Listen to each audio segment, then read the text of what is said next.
교회 갱신을 위한 목회자 협의회 16차 영성수련회에 부족한 사람을 이 강사로 초청해 주셔서 대단히 감사합니다.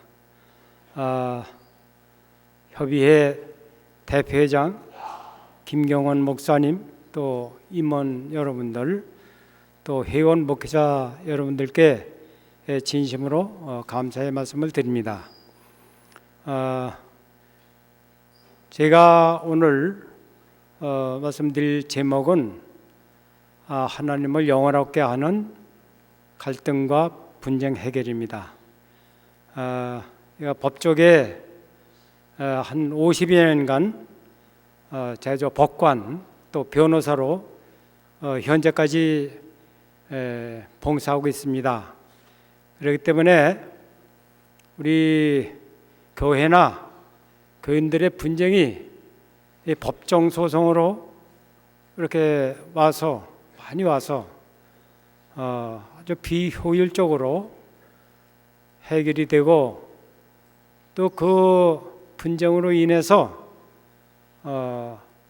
교회의 이미지를 이게 떨어뜨리고, 이것이 하나님의 영광을 가리는 일이 늘 생기고 있기 때문에, 그래서 앞으로 이런 배단이 우리 기독교 화해중재원을 통해서 해결되어야 되지 않느냐, 이런 생각을 가지고 있기 때문에 오늘 강의 제목을 이렇게 잡았고, 또 이것이 교경회비에 목회자 여러분들이 섬기고 있는 교회에 잘 알려지고 홍보가 되고 적용이 돼서 앞으로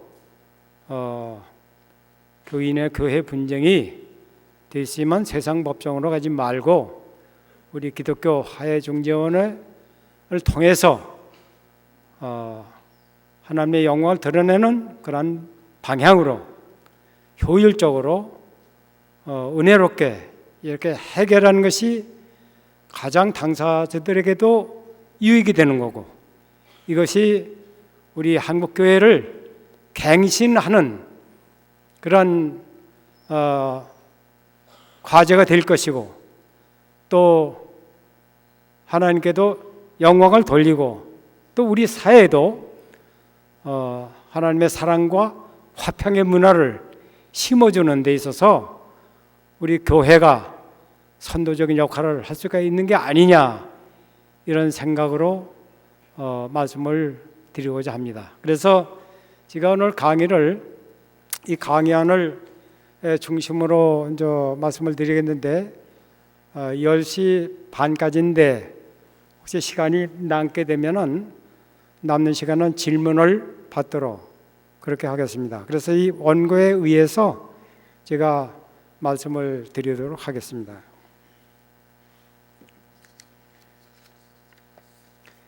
첫째로 평화는 하나님이 우리에게 주신 선물이다, 이런 소제목이에요.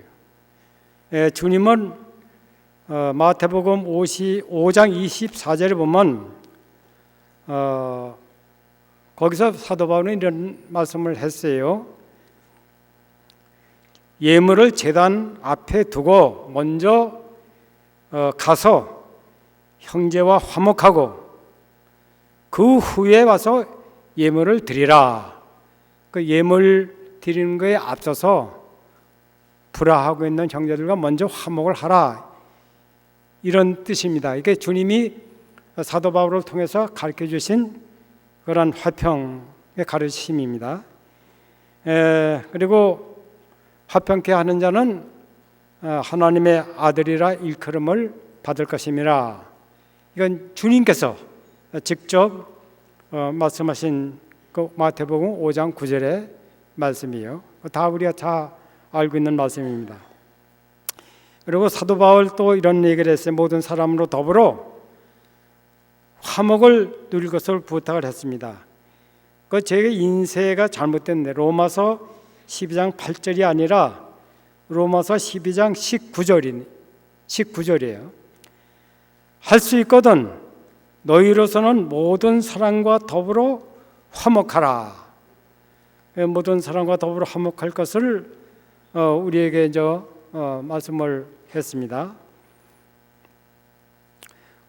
우리는 교회나 교인 간의 갈등과 분쟁인 경우에 이 성경을 따라서 성경의 가르침 이걸 따라서 우리가 분쟁과 갈등을 해결해야 합니다. 그런 사명이 우리들에게 있어요. 이것이 하나님이 우리에게 말씀하신 화평책이에요. 그 화평책, 그 개념 안에는 평화, 화해, 화목 이런 것이 다 포함된 개념입니다. 그런데 우리가 일상 경험을 하고 있는 현실은 그렇지 못해요. 그 화평이나 화해, 평화 여기와는 동떨어지게 분쟁이 생기면 부지런히 법정 소송으로 갑니다. 그래서 우리 몸된 교회에 이걸 이미지를 실추시키고 기독교 그 화해 정신에 완전히 동떨어지는 이런 일을 하게 되고 법정 소송에 가서 해결해 봤댔자 판결이라고 하는 게 딱 일도양단식으로 승소자, 패소자 이렇게 갈라놓기 때문에 패소자는 항상 원한 관계를 갖게 되는 거예요. 그러니까 이게 완전히 화해의 정신과는 거리가 멀게 되는 그러한 결과가 되는 것입니다. 이제 교회나 교인들의 세상 분쟁이 참 많아요. 2006년도에 그 통계에 의하면은 법원에 제소된 민사 사건이 379만여 건인데 이 가운데 69만여 건이 교회나 기독교인들의 소송이다. 이렇게 볼 때 상당한 비율을 차지하고 있는 것입니다. 그러면 두 번째로 교회와 교인들 간의 분쟁의 실태를 한번 살펴보겠습니다. 첫째, 교단이나 교파 내에 심판기구가 있어요. 각 교단이나 교파는 헌법 또 헌장 이런 걸 가지고 있어서 그 기율에 따라서 각 교단에 심판기구가 있습니다. 그러니까 당회가 있는 당회는 일반 평신도 교인들의 심판을 위한 치리기구가 되는 것이고, 노회나 지방회 같은데 그건 2심이요. 2심제로서 목사님이나 장로님들에 관한 2심이 되는 것이고, 또 최종의 심판기구로 총회, 심판위원회 또는 재판국이 있어요. 이것은 3심제의 우리 대법원에 해당하는 이런 기구인데, 교회의 그 고소 고발로 인한 사건이 최종적으로 교단의 심판위원회나 또 재판국에서 최종적으로 심판이 되는 거예요. 그런데 그러니까 교회나 그 교단의 분쟁은 주로 징계 관련 사건입니다. 그 비리가 있기 때문에 고소 고발을 받아 가지고 심판기구에서 이렇게 심판을 하게 되는데, 그게 이제 목사나 장로들일 경우에는 2심부터 시작이 되는 거예요. 그래서 이제 최종적으로 총회 재판국에서 끝나는데, 이게 절차를 제대로 밟으면은 나중에 그것이 잘못됐다, 재판이 잘못됐다 해가지고 세상법정에 갈 수가 없습니다. 세상법정에 가면은 그건 사법심사의 대상이 안 된다 해가지고 각하 판결을 받게 돼요. 그러나 2심이나 3심 이 재판을, 징계 재판을 거치는 가운데 헌법이 위반된다든지 또는 징계법에 위반된다든지 현저한 그 재판 절차에 하자가 있다, 이럴 경우에는 사법부에서 그걸 받아들여 가지고 사법부 재판을 하게 돼요. 근데 교단 교회 사건은 이렇게 징계 사건 위주로 진행되는 거지, 일반 민사 사건 그건 할 수가 없어요. 뭐 돈을 꿔주고 못 받는다, 나의 소유의 건물을 불법 점거하고 있으니까 그걸 명도하라, 이런 건 안 돼요. 그건 세상법정으로 가야 돼요. 그러니까 민사 사건은 교단 재판 기구에서는 심판 대상이 안 된다. 또 형사 사건도 마찬가지예요. 형사 사건은 그 국법을 위반한 건데, 그럴 경우에는 그거는 고소나 인지 사건에 의해서 수사를 받고 재판을 받아 판결을 받는 거예요. 그건 국가의 사법부에서 그건 관장하는 것이지, 교단의 어떤 심판기구에서는 그건 할 수가 없습니다. 행정사건 역시 마찬가지고, 또 가사사건, 그 이혼이나 뭐 이런 우자료 사건 같은 거, 혼인 무효 이런 것도 마찬가지로 이거는 일반 사법 재판부에서나 할 수가 있는 거예요. 그러나 그러니까 교단 교파에서 심판하는 것은 징계 사건, 징계형에 대개 뭐 견책을 한다든지 경고를 하고 또 정직을 하고 감봉을 하고 또는 파면 또 출교 혹은 수찬 정지 이렇게까지 국도로 징계벌이 가해지는데, 이거는 다 교단 교파에서 할 수가 있는 건데, 사실 이것도 이 교단 내에 징계 사건도 우리 화해중재원에 가지고 오면은 화해중재원에 이게 조정이나 화해 중재 판정의 대상이 되는 겁니다.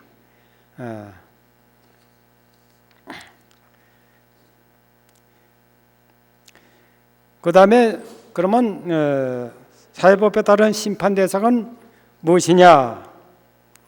뭐 좀 설명을 했지만은 우리 교회나 교인들도 다 국법에 지배하에 있습니다. 그러니까 국법의 적용을 받기 때문에 아까 말씀드린 형사 사건, 또 행정 사건, 그러니까 특별 사건, 뭐 조세 사건 이런 거 당연히 사법적인 판단을 받게 되는 겁니다. 그래서 제가 법정 소송의 경험을 살펴보면은 상당수의 교회나 교단이나 또 교인들의 사건이 재판부에 이렇게 제소가 돼 가지고 심판을 받게 됩니다. 그러면 다양하죠. 뭐 사법부에 제소돼서 심판받는 사건은 뭐 일반 비교인들의 사건과 마찬가지, 그건 다를 바 없어요. 뭐 모든 민사 사건 다 해당이 되는 겁니다. 근데 이렇게 특히 민사 사건, 또 상사 사건, 가사 사건 이런 사건을 사법부에 끝까지 가서 제소하고 판단받는 것이 과연 아까도 말씀드린 바와 마찬가지로 성경상의 화평의 원리에 맞는 것인가? 그것이 과연 합리적인 분쟁의 해결책이 되는 것인가? 여기에 문제가 있는 거예요. 요즘 보면은 교단이나 교회 그 분쟁 사건이 많습니다. 그래서 이게 교인들한테도 이게 신뢰를 잃게 되고, 또 일반 사회에서도 교회가 부패했다, 교단이 부패했다 해서 비판의 대상이 되면서 교회의 이미지가 이렇게 실추가 되고, 따라서 이것이 하나님의 영광을 가리고 있다. 그래서 제가 이 시간에 대표적인 그런 분쟁을 지금 벌이고 있는 두 기관에 대한 설명을 좀 자세히 드리려고 해요. 그래서 목회자 여러분들이 이걸 좀 생생하게 인식하시고 이것이 얼마나 불합리하고 모순되고 은혜롭지 못한 것인가를 한번 생각해 되시기를 바랍니다. 그것이 두 가지인데, 하나는 감리교회 감독회장에 관련된 사건이고, 또 하나는 개신교회 최대 연합체인 한국기독교 총연합회 대표회장 선출을 둘러싼 이런 분쟁이에요. 제가 지금 설명하려고 하는 것은 이미 판결이나 결정문에 다 나타나 있는 것 때문에 제가 실명까지 거론하면서 자세하게 좀 두 사건을 말씀드리고, 과연 현 상태에서 이것이 제가 합리적으로 해결이 되고 있는가, 이걸 좀 비판하려고 합니다. 첫째, 감리교 분쟁인데 2008년 9월 25일 날 감독회장의 선거가 있었어요. 이때 1위로 김국도 목사가 당선이 됐고 2위로 고철 목사가 됐는데, 그때 총에서는 김국도 목사가 1위를 했지만은 피선거권이 없다. 이래가지고서 그걸 회장 당선을 부정을 하고 차점자인 고철 목사를 당선 공고를 했습니다. 그런데 2008년 10월 24일 날 신기식 목사가 기독교 대한감리교회를 상대로 해서 선거 무효 소송을 제기했어요. 그러면서 동시에 김국도 목사와 고철 목사에 대한 감독회장 직무정지 가처분 신청을 또 했어요. 그러니까 본안 소송 들어가 있고 가처분 소송이 들어가 있는 거예요. 근데 법원에서는 직무정지 가처분 신청을 받아들이고 두 사람은 다 감독회장에 될 자격이 없다 해가지고 직무정지 가처분 결정을 하면서 동시에 그렇게 되면 이제 감독회장이 없으니까 이런 경우에는 감독회장의 직무를 대행할 직무 대행자를 선임하도록 되어 있어요. 그래서 법원이 두 사람의 그 직무정지 가처분 결정을 하면서 동시에 직무 대행자로 이규학 목사를 선임을 했어요. 그런데 신기식 목사가 제기한 그 본안 소송에서는 이게 조정이 돼가지고 2008년 9월 25일자 감독회장을 선임한 선거는 무효고, 또 이규학 그 목사는 재선거를 실시해서 감독회장을 다시 뽑는다, 이렇게 조정이 됐어요. 그러니까 이규학 목사가 직무대행자로 2010년 7월 13일 날 재선거를 시행을 했습니다. 그래가지고 거기 누가 당선이 된 동안이 강흥복 목사가 이게 이제 선출이 돼가지고 공고를 했어요. 근데 이규학 목사의 재선거와는 별도로 일부 그 목회자들이 별도로 6월 3일 날 총회를 열어가지고 이규학 목사의 직무 대행자를 완전히 불신임을 하고 소화천 목사를 직무 대행자로 선임하는 이런 결의를 했어요. 제가 마음대로 한 거죠. 그 소화천 목사가 재선거를 또 했는데 거기서 단독 출마를 한 김국도 목사가 또 당선이 됐어요. 그 당선 공고를 했어요. 근데 서울중앙지방법원은 이 별도로 2월 3일 날 소집된 총회는 무효다. 그리고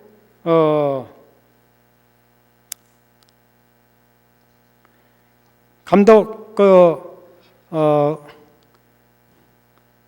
회장으로 선출된 소화천 직무대행자의 권한을 부정하는 이런 판결을 했어요. 또 서울 서부지방법원은 그 강흥 목사 당선됐지 않습니까? 강흥 목사에 대해서 이건 감독회장의 직무정지 가처분 결정을 하면서 강흥 목사의 그 권리를 부정을 하고 그러니까 이제 이규항 결국은 총체로 보면은 김국도 목사, 고수철 목사, 또 강흥옥 목사 세 사람이 다 감독회장의 권리가 없는 것이 본안 판결과 가처분 재판에서 부정이 되면서 그러니까 대행자가 대표회장이 없지 않습니까? 대표회장이 없으니까 직무 대행자를 백현기 변호사를 직무 대행자로 선임한 거예요. 백현기 변호사는 우리 기독교 화해중재원의 이사고 또 장로입니다. 그러니까 감리교 사상에 이렇게 감독회장 직무대행자로 이렇게 평신도인 장로가 이렇게 해서 해 나간다고 하는 건 아마 그 역사 일은 없었을 것입니다.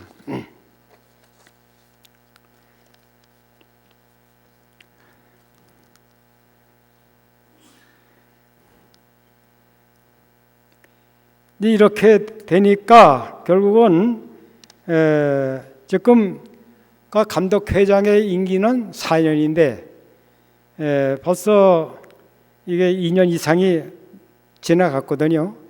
그리고 2년 이상을 이렇게 감리교회는 수장이 없이 이게 나오기 때문에 뭐 제대로 그 기능을 발휘할 수가 없는 것이고 이거로 인해서 우리 감리교나 우리 개신교회 전체에 상당히 신뢰를 잃게 되는 이런 결과가 생겼어요.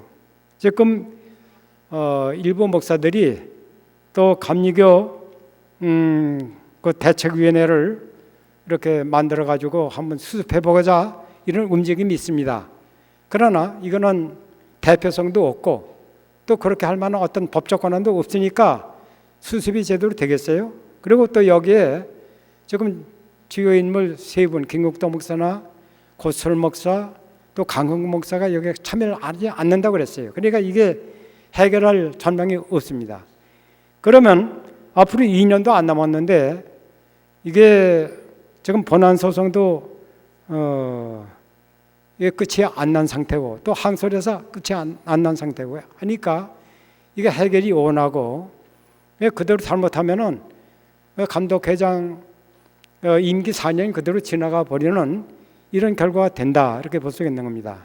결국 이 사태를 해결하기 위해서 본안 소송, 가처분 소송을 여러 차례로 법원에 가지고 갔지만은 결과적으로는 합리적으로 해결된 건 전혀 없고 현재까지 이런 상태가 되고 있다 이렇게 볼 수가 있고 처음에 김국도 목사하고 고철 목사가 문제 때문에 분쟁이 있을 때 우리 기독교 화해중재원으로 왔었어요. 이걸 좀 해결해 달라.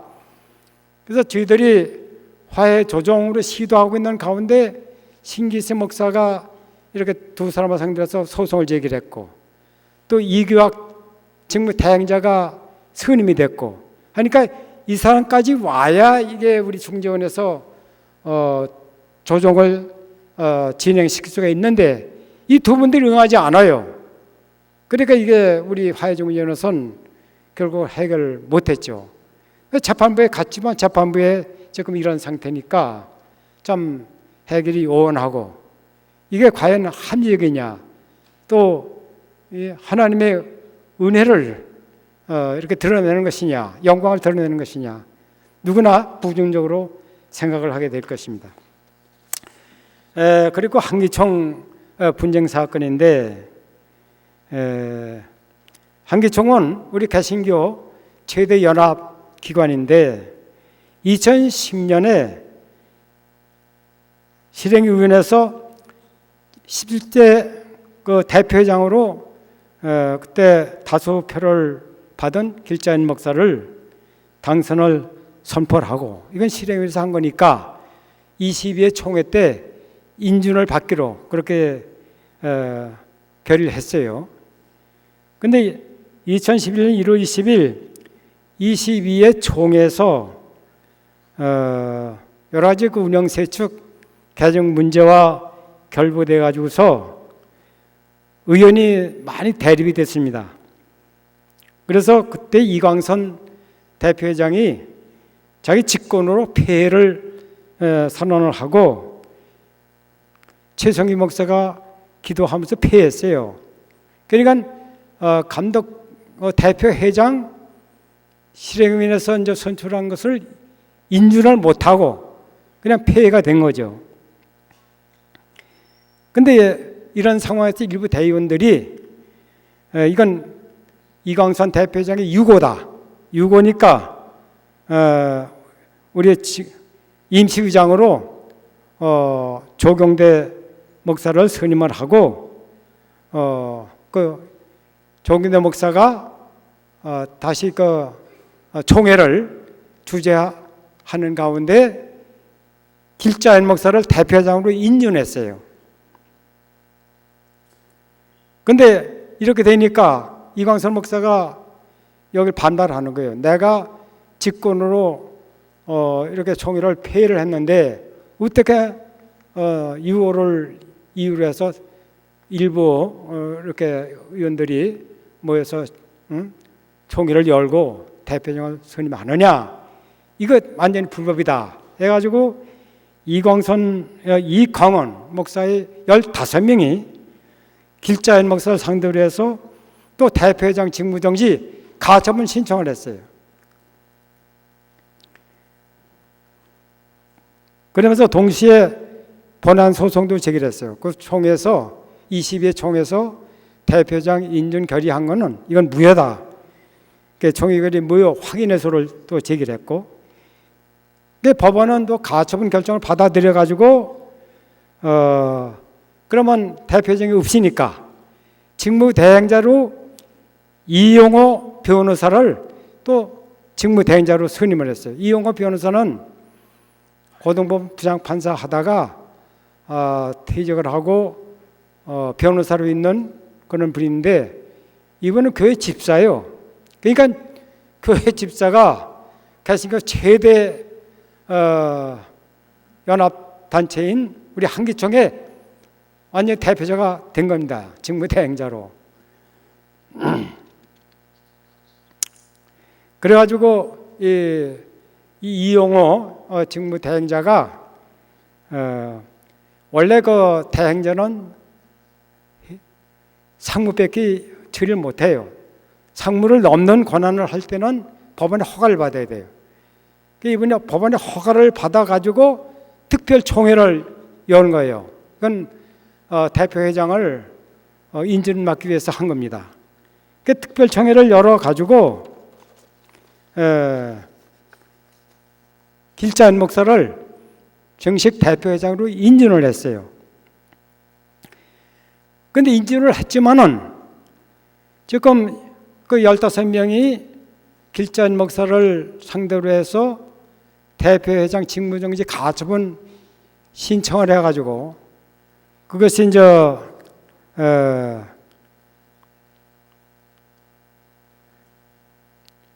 남아있기 때문에 이게 가처분이 풀려야 지금 길자인 목사가 대표장 직무를 할 수가 있는데 이게 풀리지 않고 있습니다. 그래서 길자인 목사 측에서 그 15명을 상대로 해서 직무정지 가처분을 취소하라.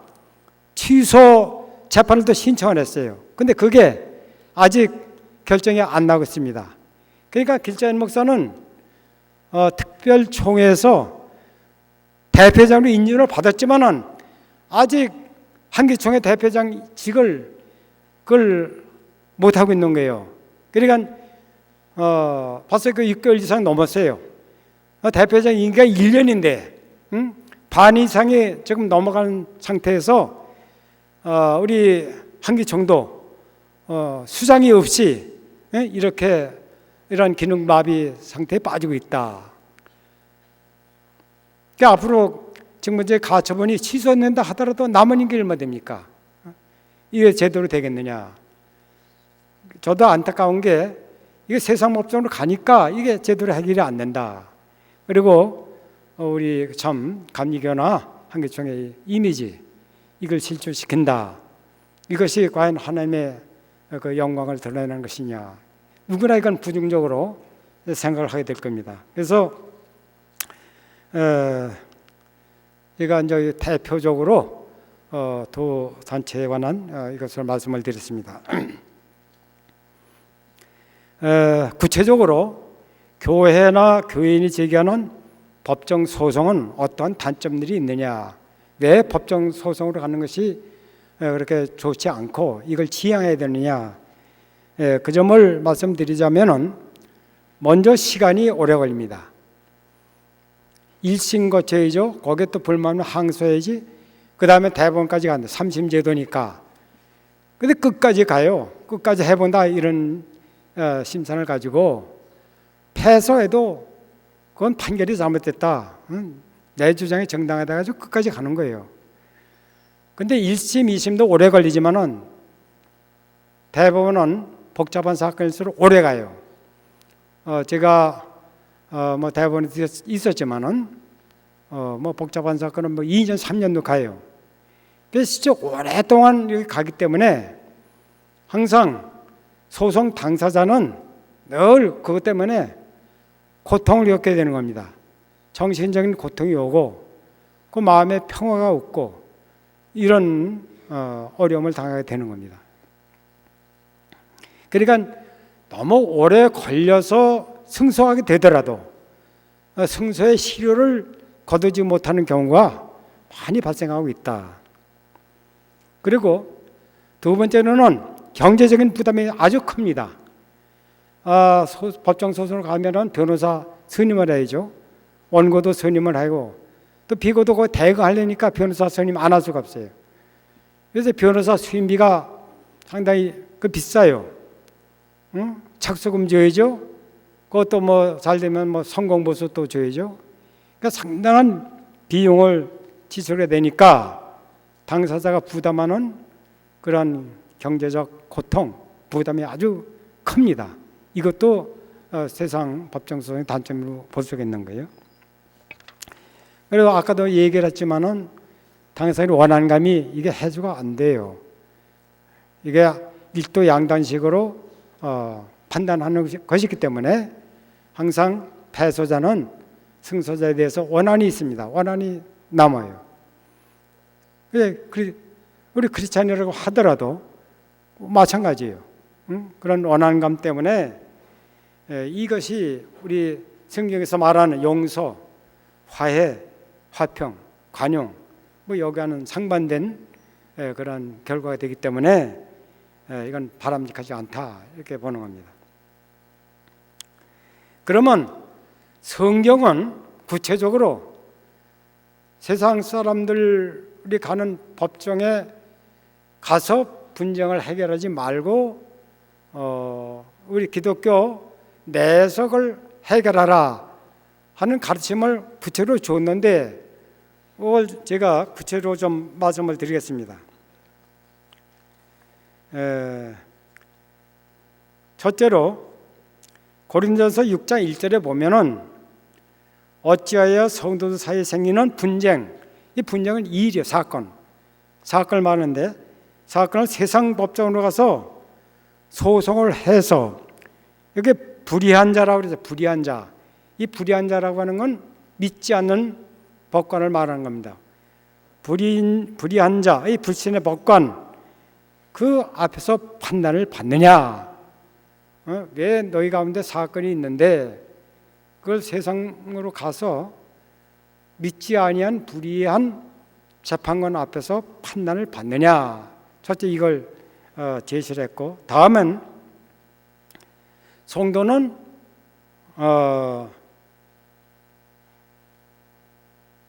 세상을 판단을 하고 나아가 천사까지도 판단할 이런 위치에 있지 않느냐?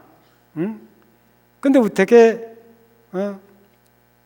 불의한 법관들 앞에 가서 판단받느냐 이런 얘기입니다. 이게 고린도전서 6장 2절 3절에 나와 있어요.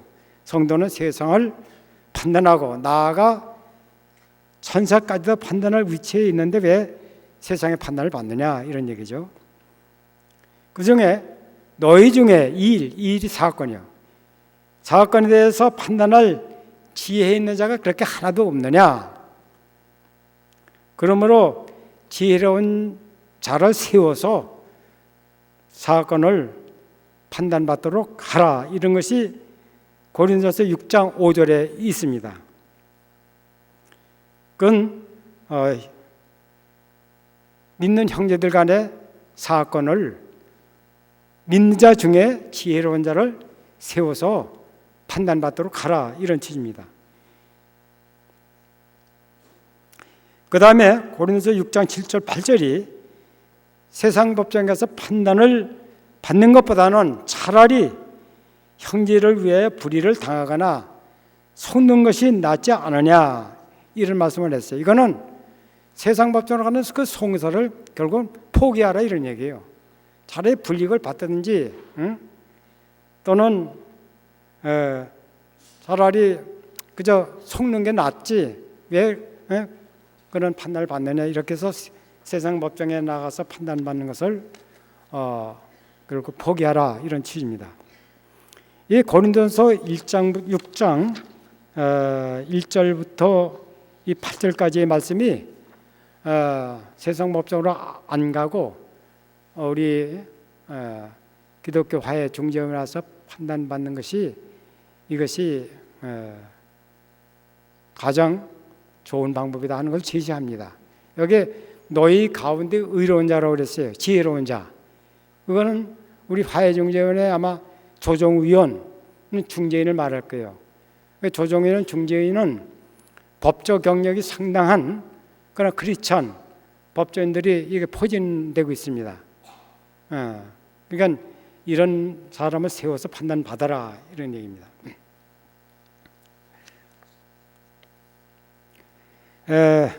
아브라함 링컨 그러니까 법률가죠. 대통령을 했지만은 법률가인데 이분은 대학에서 법률을 공부하는 학생들한테 이런 얘기를 했어요.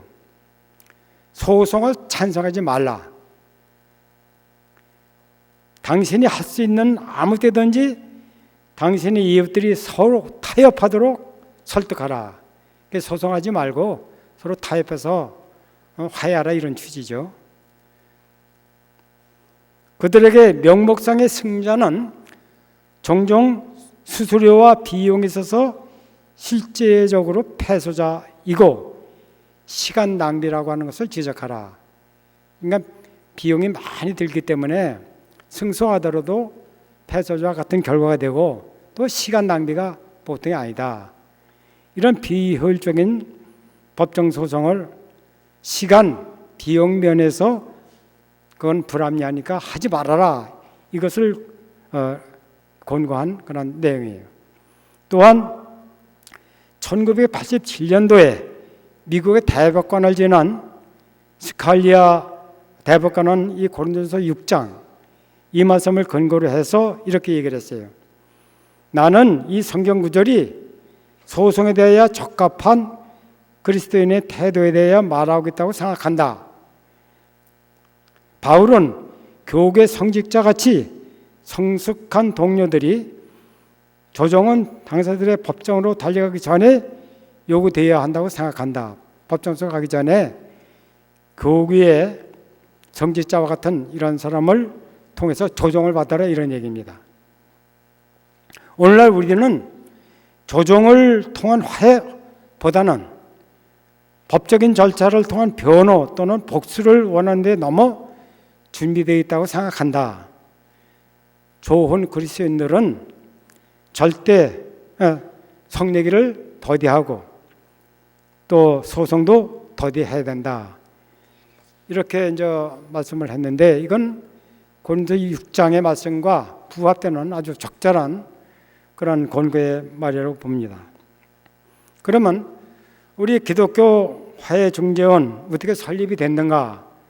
그 설립 취지와 설립 경과에 대해서 말씀을 드리겠습니다. 우리 기독교 화해중재원은 이런 성경상의 화평의 원리와 또 하나님의 영광, 이것을 위해서 화해 중재원을 만들었는데, 특히 중재 판정은 확정 판결과 동일한 효력이 있어요. 그러니까 1심에서 중재 판정을 받으면은 이 세상 법정의 대법원까지 가서 판결이 확정되는, 이 확정 판결과 마찬가지 효력이 있어요. 근데 중재 판정은 이렇게 판결보다 강력한 효력이 있는데, 이 세상 법정의 판결은 실증법을 적용해요. 또 실증법을 해석합니다.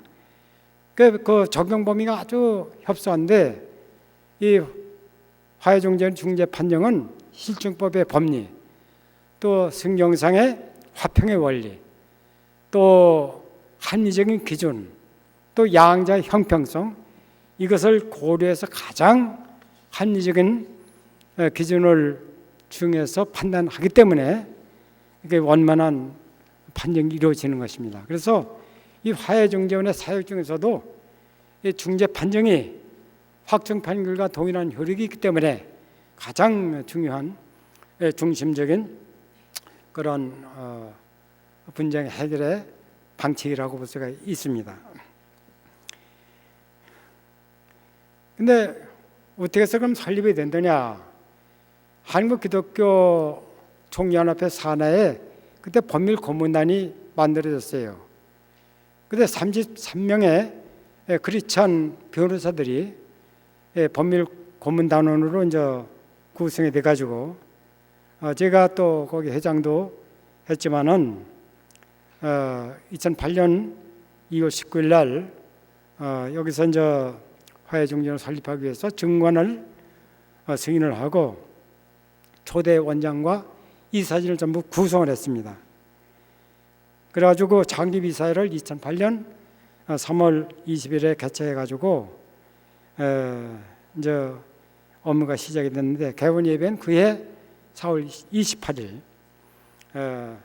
개원 예배를 했고, 그래서 이 화해중재원의 사역을 위해서 아주 유능한 운영위원들 8사람을 선정을 해서 주로 운영위원들이 화해중재원의 정책을 수립하면서 실무를 그리고 운영을 하는데, 최종적으로 이사진이 있지만은 지금 실질적으로 정책 실무를 담당하고 있는 것은 화해중재원의 운영위원들이에요. 그리고 특히 화해중재원에서는 앞으로 조정이나 중재 판정이 많이 들어올 것이다 해가지고 미리 아주 유수한 조정위원, 중재원을 선정을 해서 이렇게 앞으로 조정이나 중재 판정에 대비하는 그런 것을 아주 완벽하게 다 대비해 놨습니다. 그러면 이 화해사역은 어떤 방법으로 진행이 되느냐? 첫째, 상담이 있고 교섭, 그 다음에 협상, 조정, 화해, 중재, 판정 이렇게 나가는데, 상담은 이 갈등이나 분쟁에 대해서 이제 법정으로 안 가고 우리 중재원에서 해결하고 싶다 하는 사람은 상담 신청을 우리 중재원에 요청할 수가 있어요. 그건 뭐 전화로도 할 수가 있고 서면으로도 할 수 있고, 그래서 상담 신청을 해 오면은 우리 중재원의 이제 운영위원들 또 중재원의 사역에 관여하는 법조인들이 또 상담을 받아요.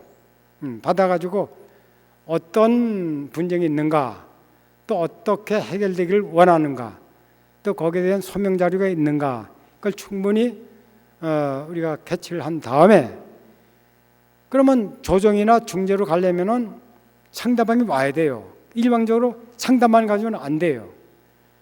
그러면 상대방을 또 불러야 되는데, 화해중재원은 상대방을 소환할 권한이 없어요. 법정 소송에 있어서는 소환권이 있습니다. 그래서 정당한 이유 없이 안 오면은 골소 판결을 받아요. 그러니까 상당히 그 원고 화해중재원 신청인의 지위에 있는데 원고한테 유리하죠. 근데 화해중재원 그런 권한이 없어요. 그래서 상대방이 좀 오도록 상담 신청인에게 한번 교섭해봐라. 그것도 필요한 경우에는 또 중재원에서 그 협상을 위한 그런 오도록 하는 그 역할도 또 할 수가 있어요. 그러나 그건 임의적인 거예요. 상대방이 응하지 않으면은 그 소용이 없어요. 제가 화해중재원 초대 원장을 맡으면서 쭉 진행해 보니까 상담은 상당히 건수가 많아요. 근데 상대방이 여기 응해가지고 와서 조정이나 중재가 되는 케이스는 아주 적어요. 일반적으로 보면은 상담 신청인은 그 분쟁에 대해서 여러 가지로 불리한 입장에 있는 사람들이 오더라고. 유리한 입장에 있는 사람이 오는 게 아니야. 세상 법정에 가서 패소 판결을 아주 확정적으로 받았다든지, 또 법적으로는 도저히 이게 성립이 어려우니까 어떻게 좀 화해나 조정해가지고 좀 어떤 그 이득을 얻으려고 신청하는 사람들이 많기 때문에 법적으로 여러 가지로 이제 유리한 입장에 있는 상대방이 응하지 않아요. 이런 것이 큰 문제다, 이렇게 이제 볼 수가 있겠습니다. 그다음에 이제 이렇게 상담, 교섭, 이 협상 시도 이런 과정을 거친 다음에 이제 조정 화해를 우리가 시도하게 되는데, 조정이나 화해나 개념은 당사자의 의사에 합치해서 서로 양보함으로써 분쟁을 해결하는 거예요. 그러니까 분쟁을 당사자의 합의에서 해결한다. 이건 뭐 마찬가지예요. 화해나 조정이나. 어떤 점이 틀리느냐? 조정은 제3자인 조정기관이 주도해서 당사자를 이렇게 합의시키게 하는 것이 조정이고, 화해는 조정기관의 개입 없이 스스로 당사자들이 자주적으로 합의해서 이루어지는 게 화해입니다. 그것만 차이가 있지 다른 것은 차이가 없어요. 그러면 우리 화해중재원에서는 상담 받은 다음에 이제 상대방을 이렇게 오게 해서 화해 조정을 들어갈 수가 있는데, 상대방이 오지 않으면은 화해도 진행이 될 수가 없고 조정도 진행될 수가 없고 또 최종적으로 중재 판정도 진행이 될 수가 없어요. 그래서 상담으로 끝나버리는 거예요. 그래서 이것이 큰 맹점인데, 여러분들 아까 말씀대로 중재 판정 이제 이것이 있어야, 이런 것이 시행이 돼야 아주 중재 판정의 효력을 인해서 분쟁을 안전히 해결할 수가 있는데, 이건 중재법에서 이런 확정 판결의 효력을 우리 중재원에 이걸 중재 판정에 그런 효력을 부여했습니다. 그리고 우리 화해중재원은 저 정관도 있지만은 중재 규칙을 두어가지고 그 상세하게 중재 절차에 관한 그 절차 규정을 마련하고 있어요. 그래서 저희가 고민하는 게, 그러면 어떤지 분쟁 사건을 중재로 해결하도록 앞으로 이걸 좀 많이 홍보도 하고 또 그걸 유도해 나가야 되겠는데, 그 방법이 하나 있어요. 그건 뭔가니 대개 중재원에 오는 사건은 좀 민사 사건, 가사 사건이 되겠는데, 서로 이 계약 관계, 민사상의 계약 관계에서 대개 분쟁이 생깁니다. 계약의 해석을 둘러싸고 또는 계약 위반에 대한 어떤 손해배상으로 대개 계약 관계로 분쟁이 발생이 되는데, 계약할 때는 서로 아주 좋은 생각을 가지고 합의해서 되는 거니까 그때는 앞으로 법적 분쟁이 상대방과 사이에 생길 염려가 없다, 이렇게 안심하고 하는 겁니다. 그럴 때 그렇게 좋은 기분으로 당사들이 이렇게 합의해서 계약을 할 때 계약서에 조항 딱 하나 넣으면은 앞으로 분쟁이 생기더라도 세상법정에 안 가고 우리 화해중재원에 와야 돼요.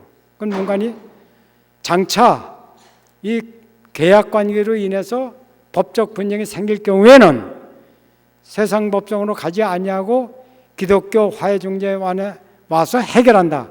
딱 이 조문 하나 넣으면은 세상법정으로 못 가요. 가도 각하됩니다. 그러니까 우리한테 올 수밖에 없어요.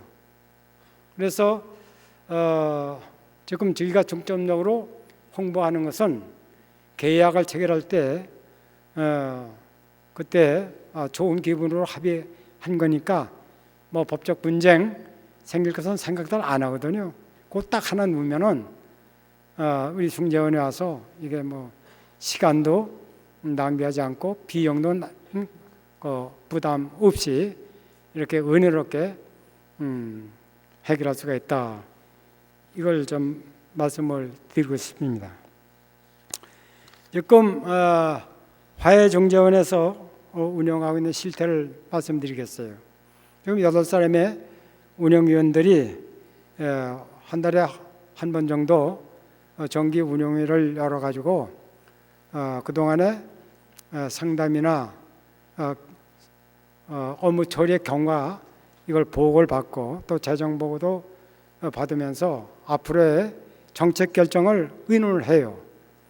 그래서 어떤지 그 합리적으로 좀 효율성 있게 화해중재원이 운영되도록 노력을 합니다. 그 운영인들이 이제 법조인들인데 이분들은 뭐 보수를 받는 것도 없고 또 그 참 바쁜 사람들이 법정 소송에 이것도 수임을 받아가지고 일을 해야 되는 아주 시간이 금쪽과 같은 이런 사람들인데 그걸 다 무릅쓰고 이렇게 와서 봉사를 하고 있습니다. 운영위원들이. 그래서 저는 운영위원장을 임기를 마치고 명예원장으로 있으면서도 늘 운영위원회는 참여를 해요. 그래서 제가 좀 참고적으로 자문도 하고 이렇게 하고 있습니다. 그리고 그 다음에 우리가 상담을 받는 건 매주 전화나 서면 또는 팩스 이런 걸 통해서 우리가 상담 신청을 받는데 그 운영위원마다 이제 그 순번을 정해가지고 그걸 맡아가지고 직접 화해중재원 사무실에 나가서 본인을 면담하면서 이렇게 상담을 하기도 하고 또 전화로 상담하기도 하고 또 바쁜 경우에는 자기 법률사무소에서 이렇게 상담받기도 합니다. 근데 우리가 이제 화해중재원 성립 이후에 업무에 대한 경과를 돌이켜 보면은 아까도 말씀드렸지만 상담 건수는 상당히 많은데 조정이나 화해중재 건수는 심히 부족하다. 이렇게 이제 볼 수가 있습니다. 그러면 앞으로 이 화해중재원은 어떤 방향으로 나가야 발전되겠느냐의 발전 방향을 좀 말씀을 드리겠습니다. 우리 화해중재원은 적어도 교회나 그리스도인들이 분쟁을 공식적으로 해결하는 기구로서의 위상과 신뢰성을 회복을 해야 되겠다. 이게 제 목표입니다. 아직 법인체가 못 돼요. 처음에 재단법인을 설립하려고 출발을 했는데 역시 재단법인은 많은 재정이 이제 필요하기 때문에 해보니까 좀 어려워요. 그래서 지금 사단법인체로 이렇게 추진하고 있습니다. 그래서 대법원을 대법원 행정처를 우리 주무관청으로 하는 사단법인 권리 허가 신청을 냈는데 이것이 지금 아직 허가는 안 됐지만은 지금 허가가 바로 나올 이런 단계에 있습니다. 그래서 우리 한국기독교 화해중재원이 대법원 행정처 주관하에 있는 사단법인체로 많이 설립이 되면은 공실력도 회복이 되고 또 특별히 행정처하고 우리가 연계해서 법원에서 처리하고 있는 민사 사건, 가사 사건 중에 교회 사건, 교인 사건은 우리 화해중재원을 이렇게 보내오면은 우리의 사건이 그때 가서는 상당히 많이 폭주하지 않겠는가. 그렇게 되면은 이 화해중재원의 기능이 점점 확대가 되고 교회 분쟁이 이렇게 은혜롭게 실효성 있게 해결될 그런 가능성이 있지 않겠는가. 이렇게 해서 지금 사단법인체 성립을 위해서 많은 노력을 하고 있습니다. 그 다음에 저희가 이게 뭐 설립된 지 얼마 안 됩니다. 그리고 뭐 3년 차가 되는데 아직도 한국기독교 화해중재원의 설립 목적이나 기능 이걸 모르는 분들이 많아요. 아까 그 대표회장님 김경호 목사님 말씀을 잠깐 들었는데 이거 전혀 모르고 계신 분들이 많다고, 이거 홍보를 해야 되겠다고. 특별히 우리 교회갱신협의회는 전국에 있는 목사님들이 이렇게 목회를 하시는데 그 자신이 목회하고 있는 교회 내에서 신도들 간에 생기는 그런 분쟁이 많을 거예요. 그럴 경우에 이 화해중재원을 잘 이렇게 홍보하셔서 더 이상 세상법정에 가지 말라. 그건 미련한 짓이다. 또 하나님의 은혜를 저버리는 것이다. 그러니까 이 화해중재원에서 해결하라. 여기 오면 이러한 이점이 있다. 또 이게 우리 신앙인의 그런 신앙이 해야 할 그런 명분이고 책임이다. 이렇게 잘 인도하시면은 앞으로 상당히 우리 화해중재원의 그 사역이 활발해지지 않겠는가.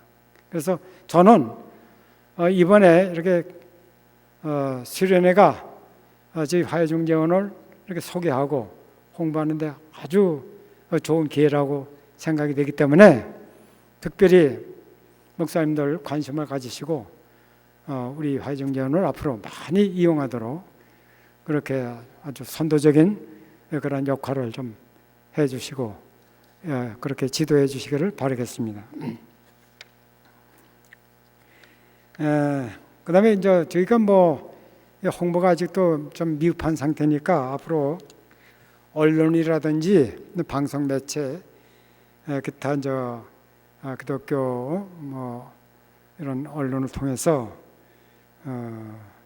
좀 많이 홍보를 해야 되고, 지금 피스메이커가 또 따로 있어요. 그것도 화해중재 사역을 하는데 거기는 화평의 사역을 잘 감당하게 하기 위해서 그 자원봉사자들을 이렇게 많이 모집을 하고 또 그 상담 지도자들을 이렇게 교육하고 또 양성하는 이런 프로그램을 진행하고 있어요. 그래도 저희도 마찬가지로 그 피스메이커하고 이렇게 저희가 협력하고 있는데 저희도 되시면 앞으로 이 화해중재원 사역을 자원봉사의 이런 입장에서 저희를 도와주고 또 이 사역을 잘 담당하면서 또 그 지도를 잘하는 이 지도자 이런 분들을 양성하는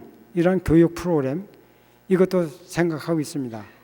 그래서 도처에 전국의 교회 도처에 자원 이런 상담 또 화해 조정 그 조력을 돕는 이런 분들을 지도자로 잘 양성해서 저희들과 함께 사역을 하면은 이게 큰 효과가 되지 않겠는가 이렇게 생각을 하고 있습니다.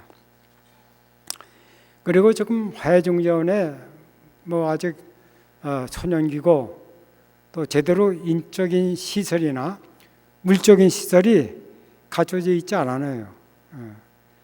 지금 뭐 조정위나 중재원은 상당수게 포진됐지만 조정 중재 사건이 와야 이분들의 인력이 활용이 되는데 전혀 그게 제대로 안 되니까 구속만 돼 있지 이분들이 조금 뭐 여기 놀고 있는 형편이거든요.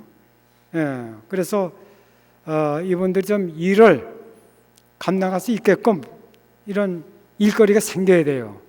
그게 중요하고 또 좀 물적 시설인데 되게 재정이 좀 열악합니다.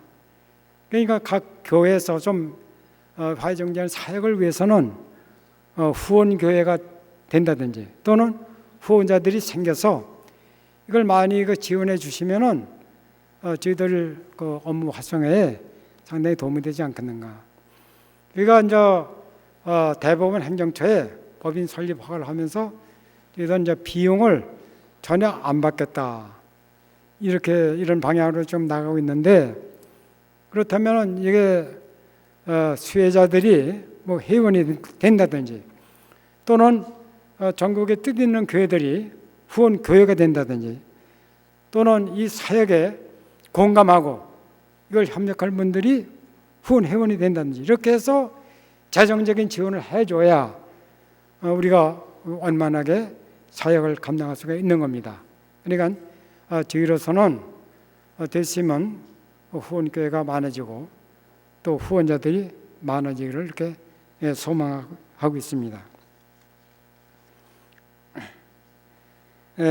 뭐 결론적으로 기독교의 진정한 평화나 화평 또 화해 문화 이것은 저희 화해중재원이 이걸 감당할 사명이 있다 이렇게 보기 때문에 저는 지금 기독교 교도소가 생겨서 사역하고 있지 않습니까? 여주에 그게 소망교도소인데 소망교도소는 죄를 지은 그 범죄인들 기결수를 이제 이렇게 교도하는 기독교 교도소로서의 역할을 하고 있는데 그러면 우리 화해정재원이 이게 앞으로 잘 정착이 되고 발전이 되면은 이 기독교 재판소, 기독교 법원과 같은 역할을 우리가 할 수가 있지 않느냐.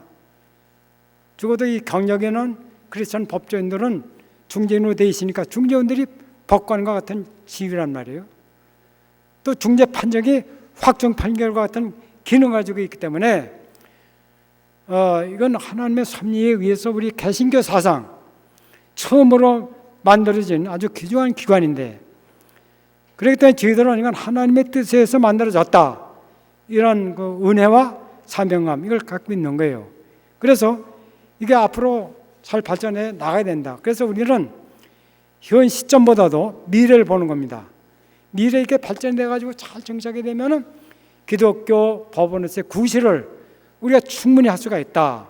그러니까 기독교 교도소, 기독교 법원, 그 양대축으로 나가면은 우리 기독교가 대사회적인 그런 관계에서 상당히 신뢰를 받고 또 기독교 선교에도 좋은 그런 영향을 미칠 것이 아니겠는가. 이러한 그 미래의 비전을 제가 가지고 있으면서도 이렇게 이제 노력을 하고 있습니다. 그러니까 우리 기독교 화해중재원이 이렇게 하나님의 영광을 드러내고 화해 문화를 정착 내지 확산시키고 하는 방향으로 발전되도록 이제 기도를 많이 해주시고 또 앞으로 많이 협력해 주시고 또 홍보를 많이 해주시기를 간절히 바라겠습니다.